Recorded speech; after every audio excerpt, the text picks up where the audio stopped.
This is Dan Seifert with The Verge, and we are here in Barcelona, Spain, checking out the Samsung Galaxy S5. This is the company's latest flagship smartphone. It really looks very similar to the S4. It's got a very similar design language with rounded corners, a metal trim alongside. The only major difference with the hardware here is actually on the back.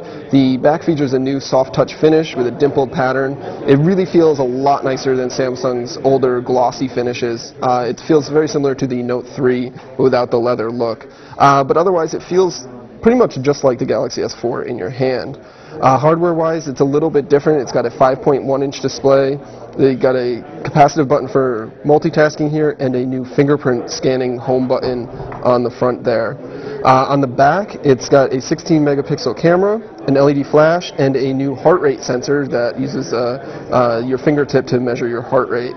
You can still take the back cover off to access the battery, your SIM card slot. It's got a micro SD card slot as well. 2800 milliamp hour battery that Samsung says gives 20% better battery life than the Galaxy S4. Inside, the Galaxy S5 has a quad-core processor. It's 2.5 gigahertz, 2 gigabytes of RAM. It's really fast and responsive.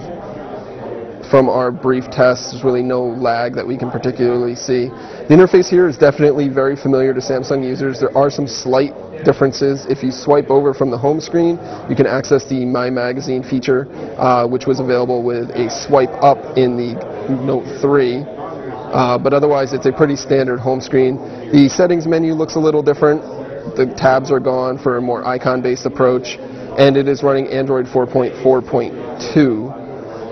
But otherwise, it's definitely a Samsung phone. It's got all of Samsung's apps and helpers and things like that. The new thing here is S Health has been greatly improved.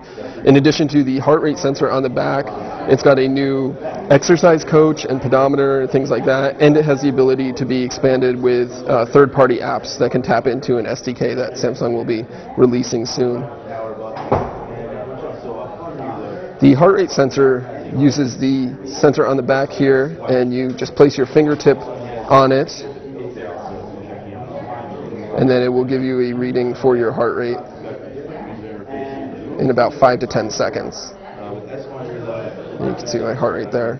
Samsung's going to be releasing the Galaxy S5 in a variety of different colored backs. There's blue, black, gold, and white. Depending on which market they're going to release, depends on which color will be available. Initially in the United States, we're going to see the black and white models.